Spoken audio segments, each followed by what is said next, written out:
राम हरे हरे, हरे कृष्ण कृष्ण कृष्ण हरे हरे, हरे राम राम राम हरे हरे, हरे कृष्ण कृष्ण कृष्ण हरे हरे, हरे राम राम राम हरे हरे, हरे कृष्ण कृष्ण कृष्ण हरे हरे।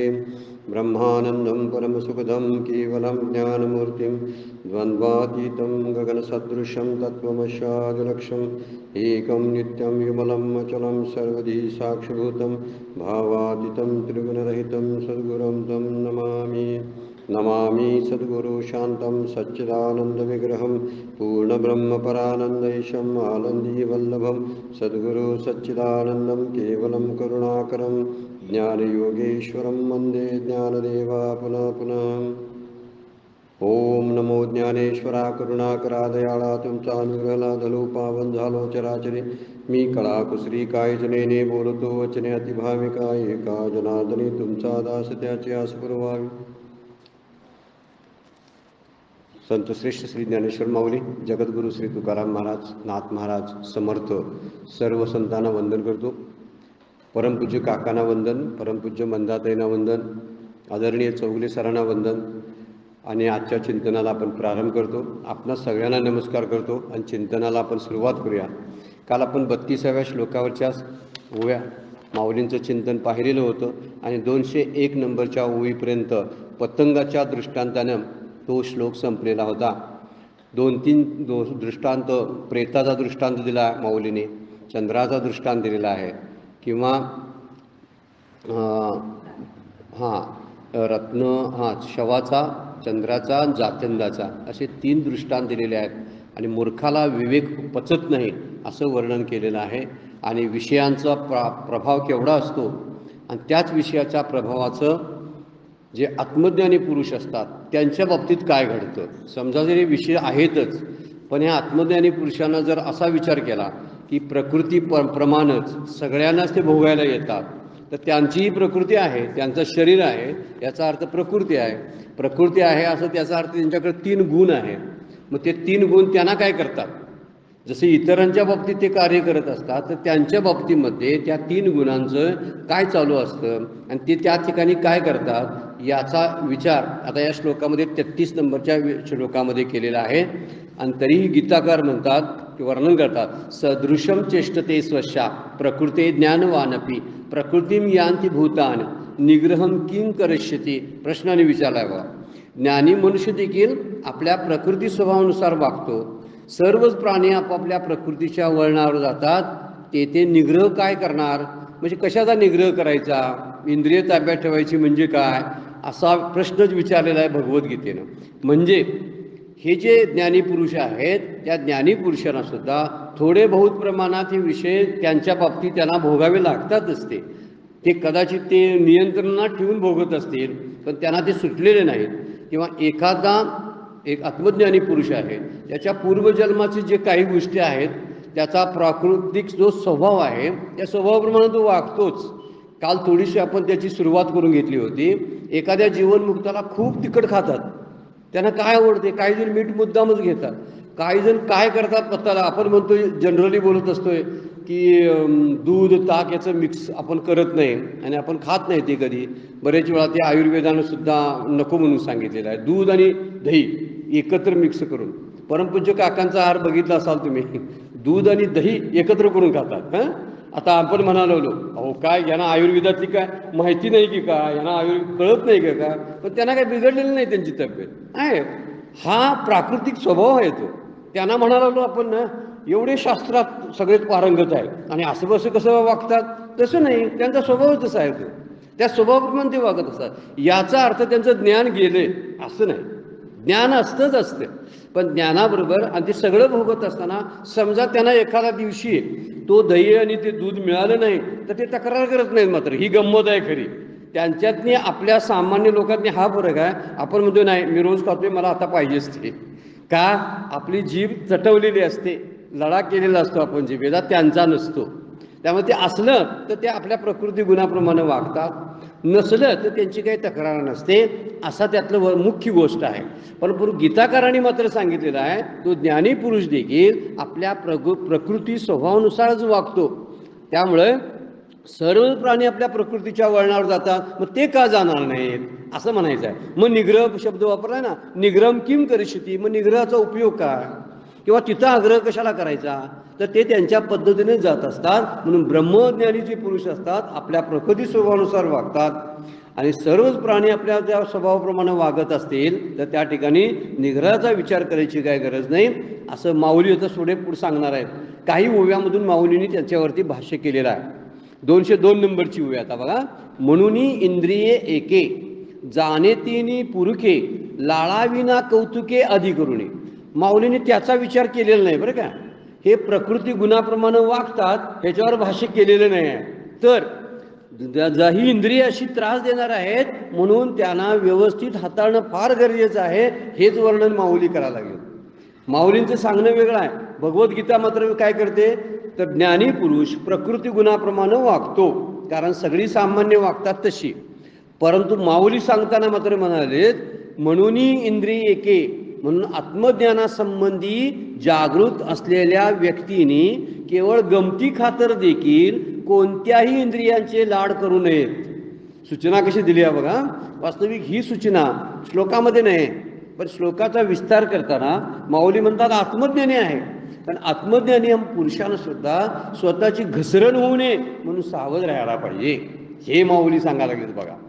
म्हणजे काय कोणत्या स्थितीमध्ये काय होईल सांगता येत नाही. त्यामुळे पूर्वीची जर ऋषीमुनींची सुद्धा उदाहरणं घेतलेली आहेत. काहींचं कामामुळं नुकसान झालं, काहींचं क्रोधामुळं नुकसान झालेलं आहे. अशी कितीतरी उदाहरणं पुराणामध्ये शास्त्रानं वर्णन केलेली आहे. आणि मोठे मोठे ऋषी, दुर्वास ऋषी सारख्यांना प्रचंड राग यायचा, मग त्यांचं ते गुण काय असायचा तर स्वभावाप्रमाणे होता, ज्ञानी होते, पण परंतु घसरण कशी आहे बघा. विश्वामित्राचं उदाहरण तसंच आपण मागच्या वेळा बघितलं होतं. मित्राची घसरण तशीच झाली. एकदा कामामुळे झाली, नंतर क्रोधामुळे झाली, व्हायचं ते होऊन गेलं सगळ्या गोष्टी. आता त्यांनी नंतर ते जाणून घेतलं आणि सुधारले. हे सुधारण्यासाठी ओवी सांगितलेली आहे बघा. काय म्हणतात ते, आत्मज्ञानासंबंधी जे जागरूक आहेत, इंद्रिय एके जाणे तेनी म्हणजे जे ज्ञानी पुरुष आहेत त्यांनी, पुरुखे शब्द वापरलेला आहे, त्या व्यक्तीने, त्या पुरुषाने, जाणतीने पुरुखे लाळाविना कौतुके, लाळावी शब्दाचा अर्थ आहे त्या सहज लाड करू नयेत, आधी करूनी, इंद्रियांचं सहज लाड करू नये, कोणत्याही इंद्रियाचं सहज लाड करू नये. एका सुद्धा इंद्रियाचं शब्द काय आहे, एका सुद्धा इंद्रियाचं लाड करू नये. हाताचं लाड करायचे नाहीत, पायाचे नाही, डोळ्यांचे, कानाचे, कशाचे लाड करायचे नाहीत, अशी माऊलींची सूचना आहे. त्यामुळं इथं म्हणून इंद्रिय एके शब्द त्यासाठी वापरलेला आहे. एके शब्द खास करून कुठल्याच प्रत्येक इंद्रियाला सांगायसाठी एके शब्द वापरलेला आहे. त्यामुळं हा 202 नंबरचा जी ओवी आहे ती त्या संबंधीची जागरूकता सांगण्यासाठी सांगत आहे. कारण पूर्वजन्म संस्कारामुळे त्यांच्या त्या क्रिया उद्भवतच असतात, मागचे संस्कार असतात. दुसरी गोष्ट घरातली वळणं असतात. लहानपणापासून जीवनमुक्त काय जन्मल्यावर तो मुक्त नव्हता, त्यामुळे घरात तो वागत असतो.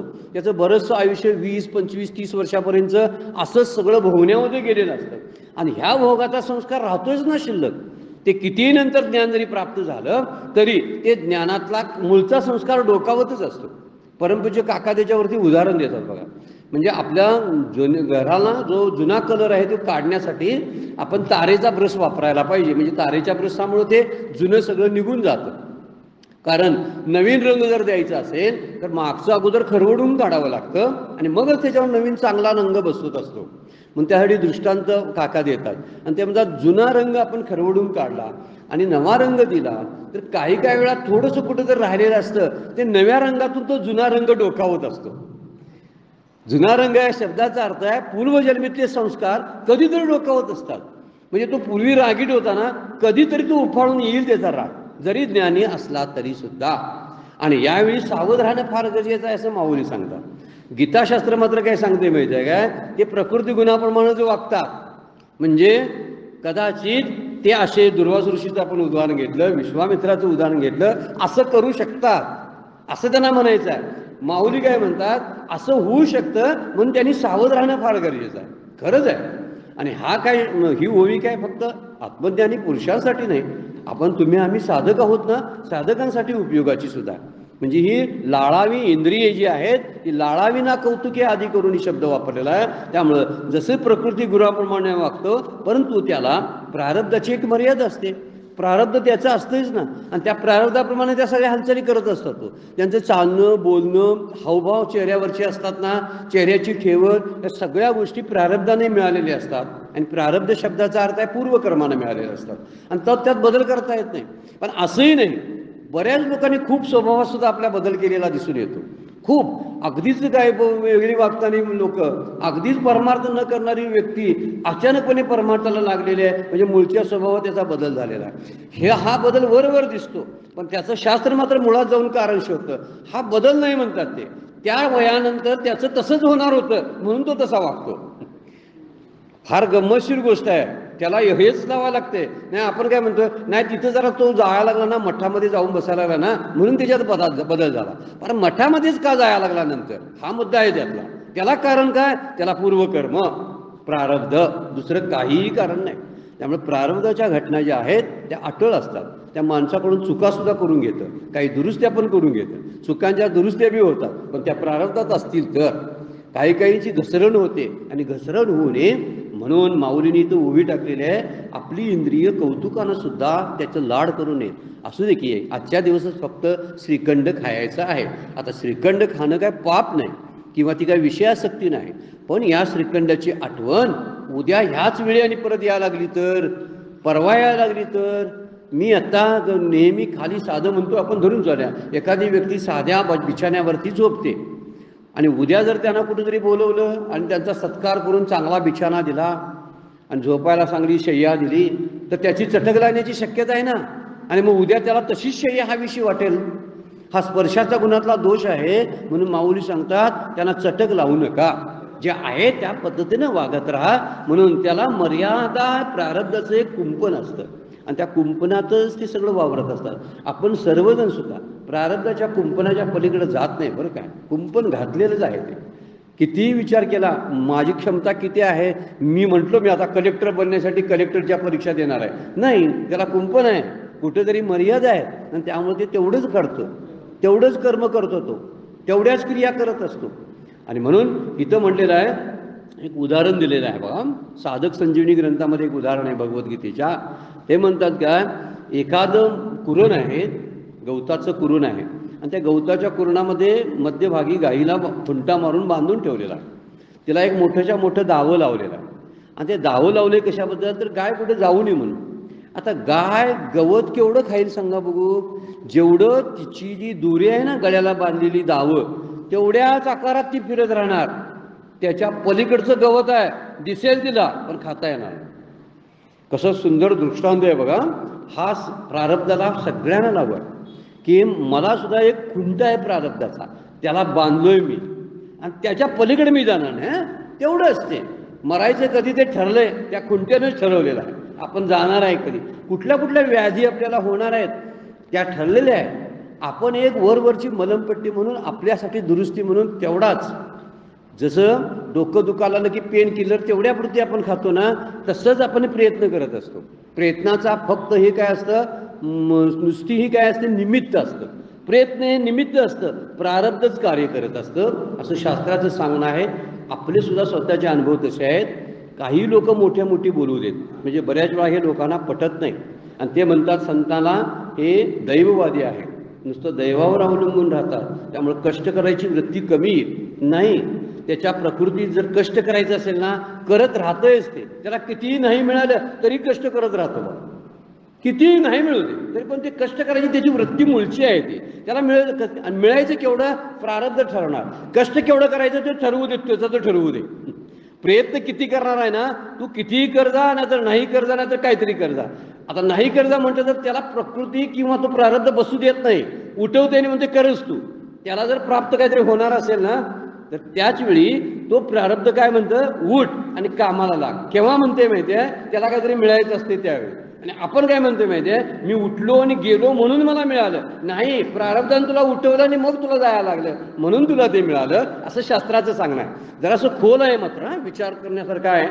आपल्या आयुष्याबद्दल सुद्धा असा विचार करावा लागतो आपल्याला. आणि आपल्याला समजायला लागेल, आपल्या आयुष्याची जडणघडणसुद्धा लहानपणापासून जर पाहिली तर निश्चित आपल्या लक्षात येतं की आपण जे ठरवलेलं आहे ते कधीच घडलेलं नसतं. ज्या काही गोष्टी ठरवलेल्या नसतात त्या अचानकपणे आयुष्यामध्ये घडत असतात. अनेक असे संकटाचे प्रसंग अचानकपणे उद्भवत असतात. त्याला आपण काही रिस्पॉन्सिबल नसतो बरं काय. तर कुणामुळे तरी घडत असतात. आता कुणामुळे म्हणजे का, तर प्रारब्धामुळं. असं जे म्हणतात ते शांत राहतात. म्हणून बरेच वेळा प्रारब्धाला शरण शब्द जरा चुकीचा वाटतो, पण प्रारब्धाचं म्हणून मान्य करावं लागतं. मात्र माझ्या प्रारब्धात तसं होतं म्हणून मी ते शांतपणे स्वीकारणार, अशी वृत्ती जर निर्माण झाली तर ती दुसरा एक शब्द त्याला वापरलेला आहे, ती भगवंताची इच्छा म्हणून स्वीकारावं. हा एक मुद्दा. प्रारब्धाला काय म्हणावं, ती भगवंताची व्यवस्था आहे. प्रारब्ध ही परमपूज्य काकांचंच वाक्य आहे बरं काय. प्रारब्ध ही ईश्वराची व्यवस्था आहे. मी ईश्वराचा भक्त असल्यामुळं ती व्यवस्था मी बिन तक्रार मान्य करणार. तक्रार नाही, अशी तक्रार न करता म्हणून येतं म्हणतात निग्रह किम करिष्यति. मग कशाला आग्रह कसला करतोस. आग्रह करून काय उपयोग होत नाही. म्हणून हट्ट करून काय उपयोग होणार आहे. व्हायचं तेच होणार आहे असं सांगायचं आहे त्यांना.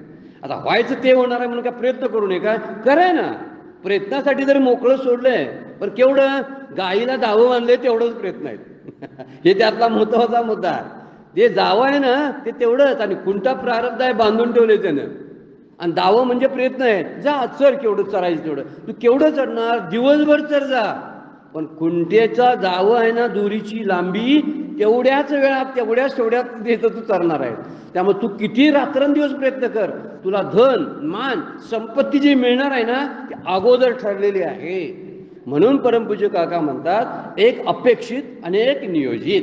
या दोन्हीच्या गोष्टीचा नियोजिताला आपण सलाम करावा. नियोजित आहे नमस्कार. नियोजित कुणाचं आहे, कुणाकडून आलंय, ईश्वराकडून आलंय. आणि अपेक्षित कुणाचं आहे, माझं. ही जीवाची ढवळाढवळ आहे. आणि जीव जेव्हा प्रारब्धामध्ये अशी खळबळ करायला जातो, ईश्वराच्या व्यवस्थेमध्ये काहीतरी ढवळाढवळ करायला जातो, त्यावेळी त्याला वेदना त्रास ह्या पलीकडं काही होत नाही. वाहिल्या उद्वेग दुःखची केवळ भोगणे ते फळ संचिताचे. तुकाराम महाराज आरामात म्हणतात. आणि ते काय म्हणतात, ठेविले अनंते तैशेची राहावे, चित्ती असू द्यावे समाधान. या ठिकाणी चित्ताचं समाधान जे आहे ते कोणत्याही परिस्थितीमध्ये बिघडू देऊ नये म्हणून इथं म्हणलेला आहे. हा श्लोक आत्मज्ञानासंबंधी जागृत राहावं अशा व्यक्तींसाठी सावधानतासाठी दिलेला आहे. ओवी पण आता पुढे जी माऊली सगळ्या ओव्या ज्या दिलेल्या आहेत ना त्या सगळ्या ओव्या सावध राहायसाठी दिलेत. आणि आत्मज्ञानी पुरुषाला कशाला सावध राहायसाठी सांगतील ते आम्हालाच सांगितलेलं आहे. चुकतंय आमचं जे असतं आणि ते काय करतील, त्यांचे ते योग्य वेळी दुरुस्त करून घेतील. त्यांच्यामध्ये ताकद आहे, आम्हाला दुरुस्त होणार नाही. त्याच्यापेक्षा सावधानता बरी. चूक झाली की आम्हाला दुरुस्त करता येणार नाही. त्यांची चूक ज्ञानाच्या झाकणाखाली झाकून जाईल. आमची कशाने झाकायची आहे, त्याच्यापेक्षा आपण सावध राहिलेलं बरं. एखादा पाय चुकीचा जर पडला, ड्रायव्हिंग करताना माझं मन जर इकडं तिकडं गेलं तर केवढ्या मोठ्या संकटाला मला सामोरे जावं लागेल. ही किती महत्त्वाची गोष्ट आहे बघा. ड्रायव्हिंग हे सुद्धा त्यातलीच बाब आहे. आता पळावं वाटतंय, हे विषयानंच पळावं वाटतंय. विषयाचं इंद्रियांचं प्रभाव आपल्यावरती असतो, त्यांना आपण चटक लावतो अशी करण्याची. हे त्यातलं एक उदाहरण घेतलेलं आहे. बाकी मोठ्या मोठ्या चुका ज्या आहेत ना त्या टाळता येतात. लोकांच्या भीती खरतत सुद्धा चुका करत नाहीत माणसं. हे कारण आहे बरं काय. सगळीजण काय शास्त्रच मानतात आणि म्हणून चुका करत नाहीत असं नाही. मला काय म्हणतील लोक, मग ह्या वयात मला कसं म्हणतील, त्याच्यापेक्षा असं करूया, ही जी भीती आहे ना ही शास्त्रापेक्षा माणसांची जास्त आहे. समाज हे मोठं शास्त्र आहे, त्याला माणसं जास्त घाबरतात. त्यामुळे ती लोक बऱ्याच वेळा चुका करत नाहीत. तर यासाठी मात्र श्लोक मात्र माऊलींनी ज्या उभ्या टाकलेल्या आहेत ते तर आसक्ती किंवा द्वेषयुक्त ज्या क्रिया आहेत आपण केलेल्या आसक्तीनं किंवा द्वेषानं, राग द्वेष शब्द वापरलेला आहे, तर राग किंवा द्वेषानं ज्या क्रिया केल्या जातात त्याच आपल्याला बंधनाला कारणीभूत ठरत असतात. म्हणून काय करावं, एखादा लोभी ज्याप्रमाणे आपलं नुकसान होऊ नये म्हणून जितका सावध असतो बघा. लोभी माणूस माझ्याकडनं पैसे जाऊ नयेत, माझी धन संपदा कोणी जाऊ नये, मी साठवलेला जो आहे संग्रह तो जाऊ नये म्हणून ज्याप्रमाणे प्रयत्न करत असतो त्याप्रमाणे काय करावं, सगळ्या ज्ञानी पुरुषांनी किंवा साधकांनी सुद्धा राग द्वेष सोडून काम करणं फार गरजेचं आहे. त्यांच्याकडे मात्र आसक्ती असते, लोभींच्याकडे आसक्ती असते. पण काम कसं असते बघा, त्यांचं काय बघायचं माहिती आहे, कामाची पद्धत बघायची. ती कोणत्या भावनेनं प्रेरणेनं काम करतात हे बघायचं नाही. तर रात्रीचा दिवस करतात ती माणसं आणि काबाड कष्ट करून ते प्राप्त करून घेतात, त्यांची आसक्ती असते. पण ज्ञानेश्वर माऊली सांगतात आपण ही अशीच साधना करावी जसा लोभी माणूस करतो. एखादा खजिना मिळणार आहे मला ना, तसा लोभी माणूस जसा झटतो ना, तसं हे पुरुषार्थ प्राप्त करण्यासाठी आपण झटलं पाहिजे, हे सांगणं त्यामध्ये आहे. आणि म्हणून त्यासाठी सावध राहायला पाहिजे. आणि असा साधक जो आहे तो कर्मबंधनातून रिकामा होतो, मुक्त होतो. आता काही ज्ञानांची स्थिती कशी असते बघा, दुसरा आणि एक प्रकार आहे, अर्धवट असतात. आता ज्ञानापर्यंत पोचायच्या स्थितीमध्ये आलेले असतात आणि ज्ञानाची स्थिती मात्र प्राप्त झालेली नसते, पण ज्ञानाच्या स्थितीपर्यंत आलेले असतात. आता ते आंबा, आता समजा आंब्याचं उदाहरण मागच्या वेळी आपण घेतलं होतं, पिकण्याचे म्हणजे पाड आलेला आहे आंबाचा. पाड आलेला आंबा जो असतो ना, जवळजवळ आतून पिवळसर झालेला असतो, पण खायच्या लायकीचा नसतो. ती कैरी पण नसते, म्हणजे कच्ची पण नसते, त्याला साधन चालू पण असते, साधन करावं नाही करावं अशी पण स्थिती झालेली असते. आता आपोआप ते पूर्णत्वाला जाणार आहे अशी स्थिती प्राप्त झालेली असते. बघा, हे सगळं लावून घ्यायचं आहे आपल्याला, आपण कोणत्या स्थितीमध्ये असतो त्यावरून हे बोलणं चाललेलं आहे. तर काही ज्ञानी आहेत ना, त्यांची पूर्ण स्थितीला गेलेले नसतात. काही वेळा ते काय करतात, मूळची जी शारीरिक भोगाची स्थिती आहे त्यावर मध्येच कत्री येतात आणि मध्ये ते काहीतरी वेगळंच वागायला लागतात. आणि लोक त्यांना म्हणतात, का हो एवढा मोठा ज्ञानी नाही, असा कसा काय वागला या ठिकाणी, असं म्हणण्याची शक्यता असते. त्याचं कारण त्याचा अर्धवटपणा असतो, थोडंसं कमी राहिलेलं असतं. माऊलींची गोळी आहे बघा, हरिपाठामधला तुकडा, मोक्षरेखे आला भाग्य विनटला, साधूचा अंकेला हरिपाठ, शब्द वापरलाय कसा बघा. आपण तो पुढचा शब्द ओळी घ्यायची काही गरज नाही. मोक्षरेखे आला भाग्य विनटला, भाग्यवान पुरुष कुणाला म्हटले बघा, मोक्षाच्या सीमेपर्यंत जातो ना, खरा भाग्यवान आहे, त्याला भाग्य प्राप्त होतं असं माऊली म्हणतात. आणि मोक्षाची सीमा म्हणजे मोक्ष प्राप्त नव्हे बरं काय, आणि प्रापंचातल्या आसक्तीतही नसतो. प्रपंचाची आसक्ती सुटलेली असते आणि मोक्ष तरी प्राप्त व्हायचा असतो. अशा स्थितीला अर्धवटपणा आपण बोलायला लागलोय बरं का. आणि अशी स्थिती बऱ्याच जणांनी आपल्यापैकी लोकांची सुद्धा झाली असण्याची शक्यता आहे, नाकारता येत नाही. फक्त तपासून आपल्याला बघावं लागतं ते, की प्रपंचातून पाय बाहेर पडलेला असतो आणि तरी मोक्षात मात्र तो पाय गेलेला नसतो, अजून तसाच असतो. पूर्ण ज्ञान म्हणावं तर जरा जरा अजून ओढ राहतेच, जरा वाटतंय कसं झालंय काय होतंय कुणाला माहिती, मी आलोय सगळं करून बंद करून, पण अजून मागं काय होतंय कुणाला माहिती. अशी स्थिती जी राहते ना, ती क्वचित काही काळ त्याला तसा भान राहतं, शरीरावरची येतात आणि म्हणतात नाही ते परत, आणि त्याचं ते आहे, याला म्हणतात मोक्षरेखे आला. मोक्षरेखे आला भाग्य विनटला, माऊलींच्या ओवीचा तो करून मोठा संदर्भ आहे त्या हरिपाठातला. हरिपाठ म्हणजे वेदांताचं शास्त्र आहे बरं काय ते. आपण फारसं खोलात जाऊन हरिपाठाचा अभ्यास आपण कधी करत नाही, पण हरिपाठामध्ये खूप मोठा वेदांत मांडलेला आहे. तर हितात आता आपण विचार जो करायला लागलोय, ज्ञानी जो असतो तो काही अशी जी तपोभंग झालेली लोक आहेत त्यांचा भंग कशामुळे झाला सांगा बघू, मध्येच उठलो. जड भरताचं उदाहरण सुद्धा भागवतामध्ये दिलेलं आहे. त्याला 3-4 जन्म त्याला लक्षात येत होते, मागची जन्म माझा असा झालेला होता, या जन्मात माझं असं झालं, मी चुका करत आलोय, मागच्या जन्मात काय चूक गेली, या जन्मात काय चूक केली, सगळं सावधानपणाने ते काय करत असतात. राज्य सोडून जड भरतानं अरण्य सेवन केलं आणि तिथे एका हरणाच्या पाडसाच्या आसक्तीमध्ये अडकले आणि हरणाचं पाडस त्याचंच पालन पोषण करत राहिले. ते गेलं त्यावेळी रडायला लागले आणि त्यामुळं आसक्तीमुळं जी मुक्ती होती ती मिळाली नाही, हे त्यांना माहीत होतं. आणि दुसऱ्या जन्मात ते त्यावेळी मुक्तीची स्थिती झालेली होती आणि दुसऱ्या जन्मात तिसऱ्या जन्मात त्यांना मुक्ती मिळाल्याचा वर्णन आपल्याला पुराणामध्ये बघायला मिळतं. हे सुद्धा वाहत होता, कुठल्या राजाची पालखी वाहत होता, त्याही जन्मात ते होते. ते काहीतरी मला तर नाव आठवणं त्या राजाचं, भागवतामध्ये उदाहरण आहे त्याचं. तर ती पालखी वाहताना सुद्धा हळूहळू जात होते. त्यांनी शाप नंतर त्यांना ते राजानंच त्यांना काय केलं, राजाला शाप मिळाला, इंद्रपद इंद्रपदावर मिळणार होतं, इंद्रपद का काय झालेलं होतं. असो, मुख्य मुद्दा आहे बघा, तपोभंग होतो त्यांचा. इतकी तपश्चर्या केलेली असते आणि मधल्याच कारणाला कुठली तरी एक मेनका किंवा अप्सरा येते आणि सगळी वाट लावून टाकते. हे आपल्या विश्वामित्राचं उदाहरण सुद्धा. विश्वामित्रांना लोक काहीतरी कमी लिहून त्याचं उदाहरण देतात. हा बघा विश्वामित्र आला म्हणजे कुणाला तरी म्हणतात, एखादा माणूस चुकीचं वागलेला असतो ना आणि साधनाही करत असतो आणि त्यावेळी चुकीचं वागलं की म्हणतात हा विश्वामित्रासारखं झालं. अहो विश्वामित्र कुठे होते, केवढं उच्च दर्जाचं त्याने ब्रह्मपद प्राप्त करून घेतलं नंतरच्या टप्प्यात. त्यांना चुका कळल्या, तिने दुरुस्ती केल्या, आम्हाला कळल्या, आपण कधी दुरुस्त केल्या किंवा कधी कधी कळायलाच नाहीत आम्हाला सुद्धा.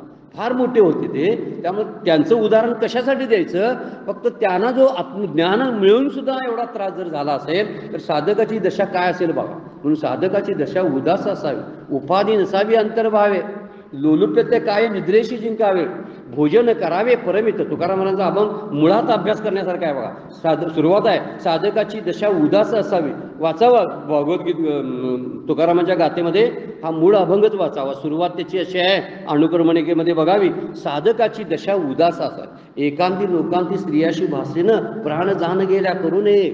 वर्णन आता हे शास्त्र पाठीमागं जाऊन बघायला होतं. या सगळ्या गोष्टी थोड्याशा जरी त्याने वर एकदम खोलात जाऊन जरी घेतल्या असल्या तरी थोड्या का असं ना त्याचं अनुकरण आपल्याला करता येण्यासारखं आहे. सगळ्याच गोष्टी काय करता येत नाहीत, पण तरीसुद्धा या गोष्टी थोडी जर असा साधकानं जर करायला लागलेत तर निश्चितपणाने की आपल्याला त्याचा जो फायदा व्हायचा तो होईल. म्हणून माऊली आपल्याला सावध करतात की तपभंग झालेल्यांची उदाहरण लक्षात घ्यावी आणि साधकाने सावध व्हावं. नाथांचं चिरंजीव पद वाचण्यासारखं आहे बरं काय, सगळ्यांनी वाचण्यासारखं आहे. फक्त 40 का 39 ओव्या त्यामध्ये आहे. चिरंजीव पद नाथांचं सुंदर छोटासा ग्रंथ आहे आणि विचार करायला लावणार आहे, वैराग्य प्राप्त करून लावणार आहे. कुठंतरी म्हणतात शिष्य पाय दाबायला लागले, शिष्याने काय घातली, शय्या अंतरली, त्याच्यावर झोपवतात. तुला वेळ लागेल रे बाबा, उद्यापासून शय्या नसेल, शिष्य नसतील, तू कुठं झोपशील आणि तुला चटक लागेल त्याची की फुलं त्याच्यावर बसणं, त्यावरनं चालणं, तुझे सत्कार मान सन्मान नंतर झाले नाही तर आत्ताच सावध हो. चिरंजीव पदामध्ये वर्णन आहे बरं काय ते. या सगळ्या गोष्टीचा विचार जर आपण करायला लागलो तर निश्चित सावधपणाची लक्षणं माऊली सुद्धा ह्या ओळीमध्ये सांगतात. चेष्टेने सुद्धा इंद्रियाचा लाळा करू नये म्हणतात ते. चेष्टेनं असू दे की आजच्या दिवस काय, अशी चेष्टा सुद्धा करायची नाही असं ते म्हणतात. आता हे ज्ञानीपुरुषांसाठी म्हणलेलं आहे. जाणतीने पुरखे शब्द वापरला म्हणून साधकांसाठी वापरलेला नाही, साधकांना पण उपयोगाचा. जाणतीने पुरुषांनी सुद्धा हा विचार करावा ही इंद्रिय एके लाळाविना कौतुके आधी करू नये, अजिबात त्याचा लळा करू नये म्हणून सांगितलेला आहे. म्हणून ज्ञानी सुद्धा रसिक असू शकतात. काही ना गाणं खूप आवडते बघा, एकदा लावले ना तल्लीन झालेत ना ते गाणं ऐकत. शास्त्रीय संगीत कुणाला आवड, काही जण जुनी गाणी आहेत ना, मोहम्मद रफीची किंवा ते किशोर कुमारांची गाणी किंवा मुकेशची गाणी, असे आत्मज्ञानी पुरुष सुद्धा शांतपणे ऐकत बसले असतात. म्हणजे काय बिघडलीच असा त्याचा अर्थ नाही. फार विचार करण्यासारख्या गोष्टी असतात. अहो तुम्ही पण असंच, आता तुम्ही पण असं म्हणजे त्यांना अहो रसिक आहेत, गाण्याचा छंद आहे, शास्त्रीय संगीत ऐकण्याची त्यांना पूर्वीची सवय आहे. मग लगेच जाईल ज्ञान मिळालं म्हणजे ती सवय गेली कशी जाईल सांगा बघू. काहीतरी चटक मिटक खात असतात ते, पूर्वीपासून खात होते. आता ज्ञानी झाले म्हणून त्यांच्या जिभेची सवय आहे ती खात असतात ते, म्हणून त्यांचं ज्ञान कुठं जात नाही. हा मुद्दा त्यातला मुख्य आहे. आणि खोलात चिंतन करण्यासारख्या ह्यातल्या बऱ्याचशा ओव्या आहेत. म्हणून ज्ञानी सुद्धा काय असतो ना, रसिक असू शकतात, पण त्याचं रूपांतर मात्र आसक्तीत होता कामा नये. रसिकता असावी पण आसक्ती नसावी. रसिकता म्हणजे काय, त्याचा उपभोग घेणं, शांतपणे उपभोग घेतो. काही जण माणसं चहाचा सुद्धा फार सुंदर उपभोग घेतात. काही चहा घटाघटा पिऊन रिकामी होतात. ते प्रत्येकाचे वेगवेगळे प्रकार असतात. कोण हळूवार शांतपणे जेवत असतात, जेवणाकडे लक्ष ठेवत असतात, 32 वेळा घास चावून खात असतात, त्याचा अनुभव घेत असतात. सगळं ते अन्न हे पूर्ण ब्रह्म आहे म्हणून खात असतात. काही जण तसेच खात असतात. प्रत्येकाच्या वेगवेगळ्या तऱ्हा आहेत आणि म्हणून म्हणतात आसक्ती होता कामा नये त्या कुठल्याही गोष्टीमध्ये. भोग घ्यावा, आसक्ती नको. ते नाही मिळालं तर माझं काही नडत नाही असं पाहिजे, त्याला म्हणायचं आसक्ती नाही. ती गोष्ट मला मिळाली नाही, रोज मी पाहिजे होती मला, पण आज मिळाली नाही, राहू दे. म्हणजे ते व्यसन त्यांना लागलेलं नसतं. हे म्हणून साधकाने ही गोष्ट लक्षात ठेवण्याची गरज आहे की आपलं ही नियंत्रण आपल्या इंद्रियांच्याकडे लक्ष असलं पाहिजे. पंच ज्ञानेंद्रिय जे आहेत, कर्मेंद्रिय पंच आहेत, यांच्याकडे लक्ष असायला पाहिजे की ते काय करायला लागलेत, त्यांना काय आवडायला लागलंय. मग हे देणं त्यांना गरजेचं आहे का, अशी सावधानता तिथं असायला पाहिजे. ते जर द्यायचं नसेल आणि देणं योग्य नसेल, माझ्या शरीराला उपयोगाचं नाही, किंवा माझा सात्विक गुण जो वर आहे तो ह्यामुळं जाईल, हे रजोगुणाचं खाद्य आहे, हे तमोगुणाचं खाद्य आहे, किंवा ही रजोगुणाची क्रिया आहे, मला क्रिया ही करता कामा नये. टी व्ही बघणं ही रजोगुणाची क्रिया आहे, मोबाईलमध्ये सतत गुंतून राहणं रजोगुणाची क्रिया आहे. मग रजोगुण माझ्यावरती प्रभाव टाकायला लागलाय काय, सावध व्हायला पाहिजे. नाही, मगाशी मी विष्णू सहस्त्रनामाचा विचार करत बसलो होतो, कुठनं मध्येच मोबाईल घेतला. मगाशी होता सात्विक गुण, आता लगेच राजस गुणामध्ये आलो. ही माणसं सुद्धा ह्यांच्यात गुण कार्य करत असतात. गुणागुणेषु वर्तन्ते शब्द पाठीमागं श्लोकच गेला. गुणाप्रमाणे कार्य चालू असतंय, पण ती काय करतात माहिती आहे, त्या गुणांना बरोबर पायबंद घालतात. कुठं पाहिजे तिथं तो गुण वापरतात, ते वापरावंच लागतो. झोप येण्यासाठी तमोगुण वापराय नको आणि आत्मने आणि पुरुषांना झोप नको काय, म्हणजे ते तमोगुणी असतात, सरळ अर्थ निघतो त्यातून. पण तमोगुणी असतात असं न म्हणता तमोगुण ते वापरतात असं म्हणायला पाहिजे. योग्य वेळी बरोबर वापर करून घेतात. आता हे इथं पाहिजे, आता मलाच काय म्हणाले कोणतरी एखाद्या ज्ञानी पुरुषाला बोलवा लागले, अहो आमच्या जवळच्या माणसाचं लग्न आहे की हो, चला की. तर ते म्हणतात नाही नाही मी त्यात आता बाहेर पडलोय, सोशल फंक्शन काय असतील तर मी त्यात भाग घेत नाही वगैरे वगैरे वगैरे म्हणाल. परंतु एखादा रसिक असेल ना, जाईल, मजा घेईल, तिथं थांबेल, त्या लोकांचा डान्स पाहिल, पण आत काय परिणाम मात्र अजिबात नाही. त्यावेळी ते आपला गुण सांभाळत असतात. आणि हा गुण सांभाळणं ही सावधानता म्हणून म्हणतात. ते लाळाविना कौतुके, कौतुकान तुझं चेष्टन तुझं त्यांचं काही करायचं नाही, लाड करायचं नाही, पण आसक्ती रहित आपण काम करता आलं पाहिजे. आणखीन एक शब्द वापरलाय बघा त्यामध्ये, लाळाविना कौतुके आदी करुनी. आदी म्हणजे इत्यादी अशा अर्थानं वापरलेला आहे. आदी म्हणजे काय, थोडं कौतुक केलं, असं केलं समजा तर काय होईल, कारण देऊन आपण म्हणेल काय, थोडंसं कौतुक आहे, बरं वाटायलं, तर तसंच सारखं करावं असं वाटेल म्हणून एक आदी करुनी शब्द वापरलेला आहे. आणि आधीपासूनच त्यांचा लाड करू नये, मुळातच त्यांचं लाड करू नये. आधीपासून म्हणजे काय, सुरुवातीपासून त्यांना चट्टकच दाखवू नका. बासुंदीची एकदा चट्टक लागली की म्हणणार ते मला कायम पाहिजे, 8 दिवसांत तरी पाहिजेच पाहिजे.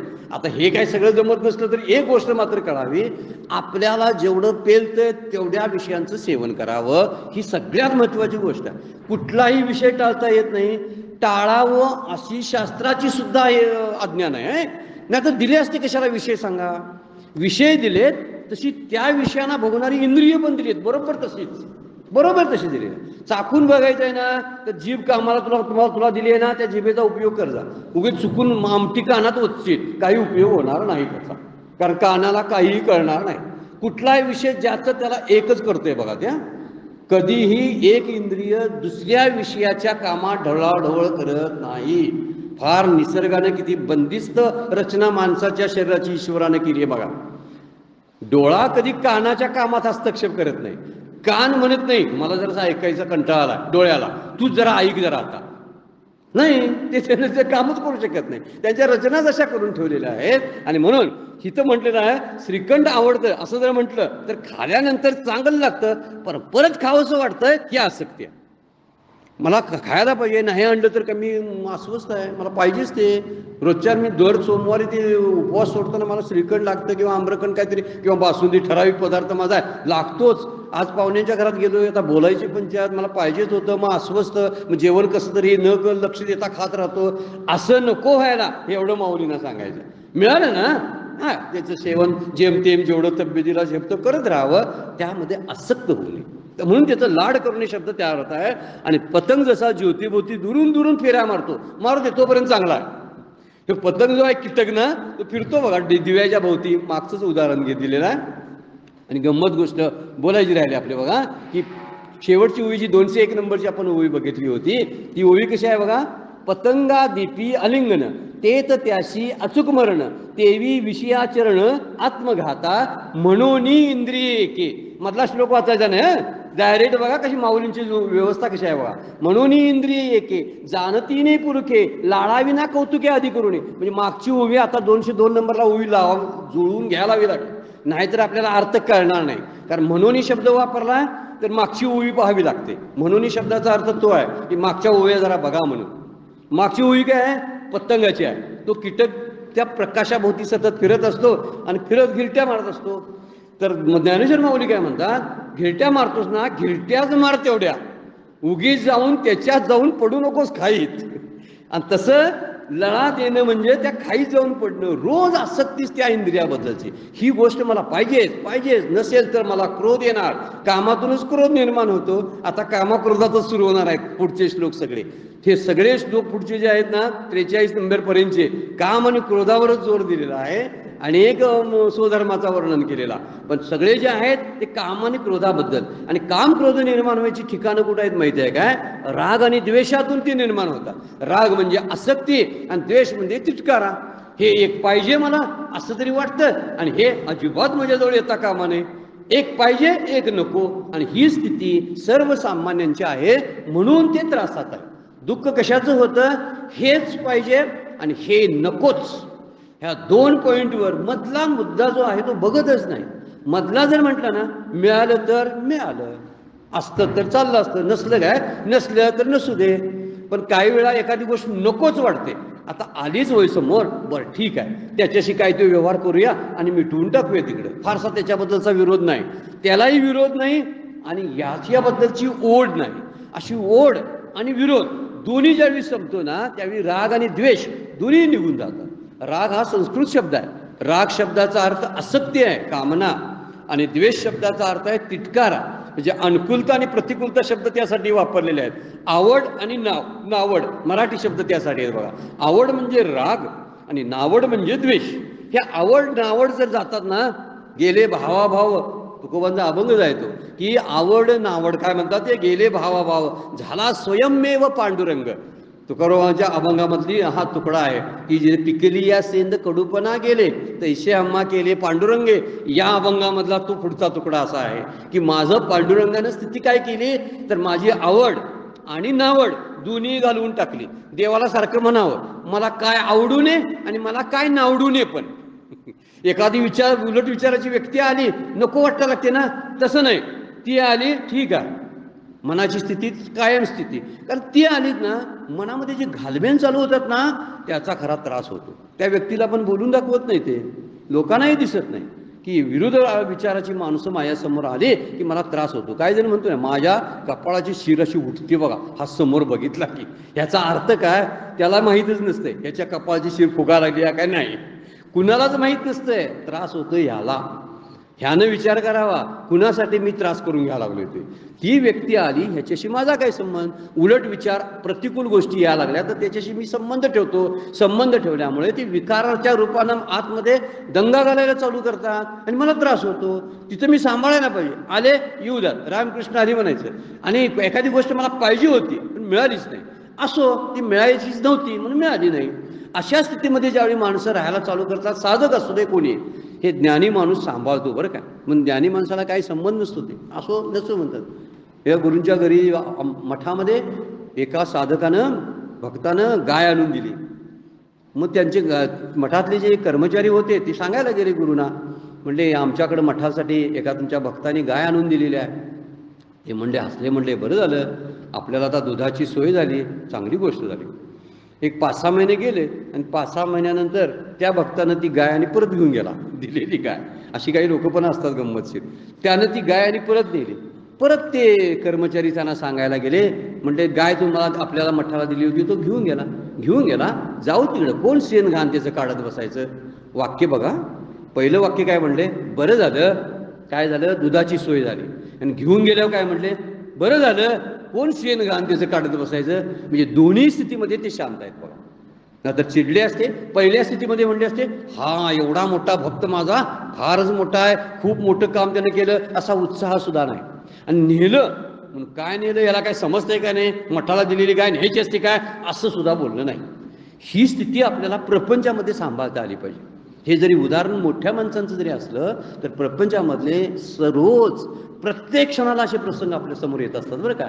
एक अनुकूल प्रसंग येत असतो आणि एक प्रतिकूल प्रसंग येत असतो. ह्यावेळी मनाचा समतोलपणा ढळू न देणारा चांगला साधक असतो, त्याला मुमुक्षु म्हणतात. असं मुमुक्षुचं एक कर्तव्य आहे की त्यानं आपली कुठलीही स्थिती जी आहे ती ढळू देता कामा नये. परमपूज्य काकादा म्हणतात, पोटातलं पाणी हलू देता कामा नये. असं चाललं पाहिजे, असं बोललं पाहिजे, असं खवळलं पण पाहिजे. खवळा, राग व्यक्त करा, आत न हलता. आत हलायचं नाही, वर चेहऱ्यावर भाव. रागानं कधी काय असेल ते. प्रभू रामचंद्रांनी जेव्हा रावणावरती बाण सोडले असतील ना, ते ज्या स्थितीमध्ये सोडले, आतली स्थिती कशी असेल मात्र, अगदी शांत निवांत. शिशुपालावरती जेव्हा सुदर्शन सोडलेलं आहे ना, भगवान श्रीकृष्ण हसत होते आणि ते चक्र जे आहे ना त्या शिशुपालाभोवती फिरत होतं. हे सगळ्या गोष्टीचा विचार आणि आनंदाने बघत होते बरं का. आत्यानं सरळ सांगितलं, आत्या ह्याचे 99 अपराध होते, मी काही केलेलं नव्हतं, आता मी काही करू शकत नाही, त्याचं प्रारब्धच आहे. 100वा हप्ता शिशुपालाचा झाला, आता त्याला मी नाही काय करत, त्याची नीतीच आहे, त्यामुळे चक्र आता त्याचा पाठलाग करायला लागलेला आहे, मी काय करू शकत नाही, असं ते तिच्या आईला सुद्धा भगवान श्रीकृष्ण बोलले. या शब्दाचा अर्थ मात्र त्यावेळी त्यांच्या मनाची स्थिती अजिबात ढळलेली नव्हती. ज्यावेळी पुतणीचं रक्तप्राशन केलं त्यावेळी नंतर अर्जुनाचं जेव्हा सारथ्य केलं त्यावेळी, शिशुपालाचा वध केला त्यावेळी, कंस चाणूर मेल घालवले त्यावेळी, सगळ्या वेळी स्थिती कधी ढळलेली दिसून येत नाही. महाभारतामध्ये आपण वाचायला होतो, अगदी शांत स्थितीमध्ये सगळे क्रियाकर्म केली, म्हणून कुठलंच कर्माचं बंधन त्यांनी घेतलेलं नाही. शपथ घेताना सुद्धा म्हणलेले आहे ती काय, की जेव्हा ते पुत्र जे गेले होते ना उत्तरेच्या गर्भावरती, ब्रह्मास्त्र सोडलं अश्वत्थाम्यानं, शेवटी चिडून माझ्या बाबाला द्रोणाचार्याला कपटानं मारलं सा तुम्ही, म्हणून मी ते काय म्हणले, मी सुद्धा कपटानं तुमचा वंश सगळा विध्वंस करून टाकणार. त्यामुळे सगळे मुलं जी होती गर्भातली सुद्धा खूप मुलं मारली. द्रौपदीची लहान लहान, अभिमन्यूची बायको उत्तरेच्या पोटेमध्ये असलेला गर्भ, त्या गर्भावर सुद्धा ब्रह्मास्त्र सोडलं. पण ब्रह्मास्त्र वाचवण्याचं काम भगवान श्रीकृष्णाने केलं. म्हणताना काय म्हटले बघा, मी आजपर्यंत ब्रह्मचर्य व्रताचं पालन केलं असेल तर हे बालक जिवंत राहू दे. किती गंमतशीर बोलतात. आणि 10वा स्कंद वाचायला लागलं भागवतातला, की लीला बघितला की वाटतं याला म्हणायचा काय ब्रह्मचारी, कसला ब्रह्मचारी हो. पण शपथ कशी घेतोय बघा, मी जर धर्म कधी मोडला नसेल तर हे बालक जिवंत होऊ दे. आणि धर्म किती वेळा मोडलाय आणि शपथ कशी घेतात, याचा अर्थ काय माहित बघा. धर्म मोडला तो धर्म रक्षणासाठी मोडला, हे गंमत आहे त्यातली. म्हणून त्यांनी मोडला, असं पाप त्यांच्यावर आलं नाही. हे कर्मबंधनातून सुटणं आहे, ह्याला खरा कर्मयोग म्हणतात. करायचं तरी करायचं, त्यात स्वतःला गुंतवून घ्यायचं नाही. इतकी सवलत ज्ञानेश्वरी भगवद्गीता आपल्याला शिकवते. पण आपण ते विचारात घेतली तर काम करताना ते लक्षात राहिलं पाहिजे. हे काम करायला लावलं, याचं बंधन कधी पडते माहिती आहे, हे माझं आहे, ह्यातनं असं होणार, मग मी तसं करणार, अडकायला सुरू झालं बघा. किंवा हे नकोच, मी करणारच नाही, हे मला द्वेष करतोय मी, ह्याचं मला ते वाईट वाटतंय, टाकायला लागलं ना तरी पण कर्माचं बंधन आहे. म्हणून टाकूही नका, स्वीकारूही नका, मधली स्थिती ठेवा. असा राग द्वेष रहित राहणं हे सांगणं यामध्ये आहे. म्हणून एक वेळा काय करतात की ही मोठी माणसं इंद्रियांचा लाड म्हणून कदाचित करायला जातील, पण तसं करू नका असं माऊली म्हणतात. म्हणून श्रेष्ठ समजावे म्हणून काही वेळा माणसं, आताच्या अलीकडची माणसं आहेत बघा, आपल्याला मोठ्या घरातली उच्च घरातली म्हणावेत म्हणून उच्च दर्जाचे शृंगार करतात, नवीन नवीन विलास करत असतात. ह्यामध्ये अडकू नये यासाठी सुद्धा श्लोक आहे. किती किती विलास करतात, हे गुण संस्कृतपणाचं लक्षण मानलं जात आहे. सुसंस्कृत आहेत काय लोक फार शहाणी, जे अभिलाष भारे दडपी तया ते सज्ञान म्हणते 9व्या अध्यायामध्ये ओव्यात माऊलींची. काय, जे खूप विषयांचं सेवन करतात ना त्यांना ज्ञानी म्हणतात. अलीकडलं वर्णन केलंय माऊलीने त्यामध्ये. आता हे 800 वर्षापूर्वी सांगितलेली गोष्ट आजही लागू पडते मात्र. म्हणून संयम न करणारा तो रसिक असतो असं जर म्हटलं, संयम करणारा वृक्ष किंवा अरसिक असं म्हणता येत नाही. कसं वर्णन केलेलं आहे बघा. संयम अजिबात करतच नाही, संयम न करणारा जो आहे म्हणजे करतच नाही तो रसिक, म्हणजे तो प्राशन करतो, विषयांचा भोग घेतो. आणि संयम करणारा आहे ना त्याला काय म्हणतात, वृक्ष आहे हो, त्याला काय दगड. परमपूज्य काका आपलं उदाहरण देतात, म्हणजे मुलींचं कन्यादान करता वेळी मी सगळ्या मुलींची कन्यादान मी केली, मग सगळेजण म्हणायचे तुम्हीच करा कारण तुमचं काळीच दगडासारखं आहे.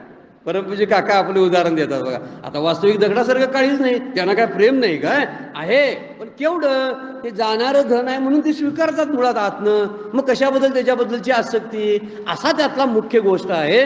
म्हणून इथं वर्णन केलेलं आहे की युक्त आहार विहार असे शब्द वापरला नाही पुढे जाऊन. 6व्या अध्यायातला श्लोकच आहे, युक्त आहार विहार युक्त असला पाहिजे आपला, म्हणजे सगळं बरोबर मोजकं, असं असं असं, झोप एवढी, हे एवढं ते एवढं. आणि ह्याचं काय मोठेपणा मी गाजवत बसू नये, मी असंच वागतोय, मी तसंच वागतोय. कधी कधी सरकायला लागते बाजूला, कधी कधी कुठल्या तरी कार्यक्रमात गेलो, नाही मी माझी टायमिंग झाली आता, मी अरे काय टायमिंग झाली पण आपण आलोय कुठं ह्याचं भान जरा ठेवायला पाहिजे. लोक यांना मूर्ख म्हणतात, नको त्याला बोलवूच नका कुठल्या कार्यक्रमाला, काय वेड्यासारखं वागतोय माणूस तो. ही टायमिंग झाली माझी आता मी हे अर्धाच्या आत्ता पितोय, नंतर बरोबर 11:15 मला मी अर्धा आणि चहा घेईन. हे जे प्रकार आहेत ना आपल्यापुरते मर्यादित ठेवावे. बाहेर त्याचं विडंबन करत आपण दाखवत बसू नये, त्याला दंभ म्हणतात. बाहेर जसं असते ना थोडंसं ॲडजस्ट करायचं. आमच्याकडे कॉफी बाबा केलीच जात नाही, पण मला कॉफी लागते मात्र. पण आजच्या दिवस काय करूया, चहावर भागून देऊया. पाहुण्यांच्या घरात आलोय, एका वेळ न्यायचा, थोडासा चहा घ्यायचा आणि ती वेळ मारून न्यायची. ह्याला म्हणायचं शहाणपण नाही, मी कॉफीशिवाय काही घेत नाही हे म्हणायचं, मी त्यांना अडचण करून ठेवायची बोलून बोलून बोलून.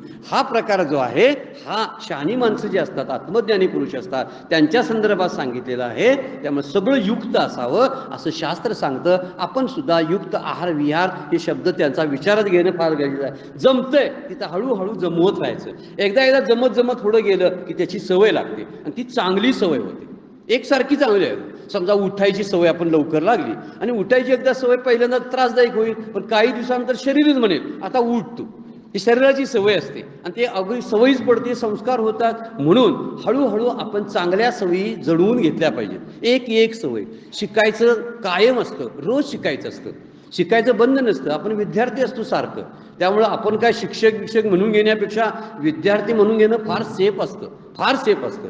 शिष्य म्हणून घेण्याचं एवढं सुरक्षितता असते तेवढी गुरु होण्यात नसते बरं का. फार धोक्यादायक गोष्ट आहे इथे या.